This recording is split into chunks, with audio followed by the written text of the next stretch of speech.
नवरात्रि के चौथे दिन माता के चौथे रूप देवी कुष्मांडा की पूजा की जाती है।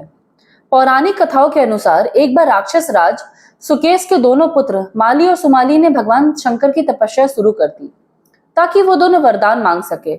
उन दोनों की तपस्या इतनी कठोर थी कि उनके शरीर से प्रकाश उत्पन्न होने लगा और यह प्रकाश इतनी तेज हुई कि सूर्यदेव भी आश्चर्य में पड़ गए कि इतनी ऊर्जा कहां से आ रही है। उत्सुकतावश वो उस प्रकाश के स्रोत को देखने के लिए अपनी जगह छोड़कर उन दोनों के भाइयों के तपस्या स्थल पर पहुंच गए। वे गलती से दोनों भाइयों के इतने करीब आ गए कि दोनों भाई जलकर भस्म हो गए। यह बात जब महादेव को पता चली तो वो बहुत क्रोधित हुए और उन्होंने अपना त्रिशूल सूर्यदेव पर चला दिया, जिससे सूर्यदेव मूर्छित होकर गिर पड़े। सूर्यदेव के न रहने से सारा ब्रह्मांड अंधकार में डूब गया और सब कुछ उथल पुथल होने लगा। तभी महर्षि कश्यप, जो देवताओं के पिता माने जाते हैं, सूर्यदेव का हाल देखकर क्रोधित हो गए और उन्होंने भगवान शंकर को श्राप दिया कि जिस प्रकार आपने मेरे बेटे को मारा है उसी प्रकार आप खुद एक दिन आप अपने बेटे को मारेंगे। भगवान शंकर को आभास हुआ कि उन्होंने क्रोध में आकर बहुत बड़ा अनर्थ कर दिया है।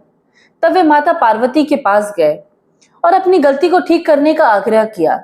उन्होंने माता को याद दिलाया कि वे भी ऊर्जा की स्रोत है और सारे ब्रह्मांड की माता है।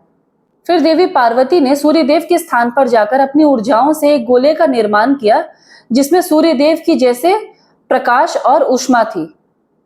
उधर महर्षि कश्यप को शंकर जी ने माता पार्वती से मदद मांगने के लिए कहा।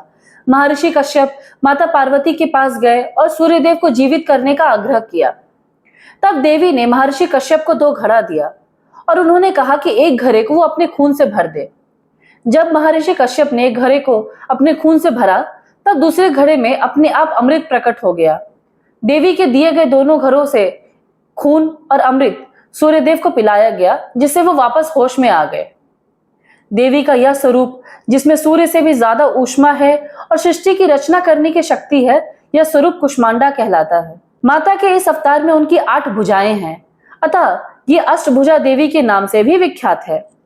मां कुष्मांडा की उपासना से भक्तों में समस्त रोग शोक मिट जाते हैं। इनकी भक्ति से आयु, यश, बल और आरोग्य की वृद्धि होती है। तो कैसी लगी मां कुष्मांडा की कहानी, हमें कमेंट बॉक्स में जरूर बताएं। धन्यवाद। शुभ नवरात्रि।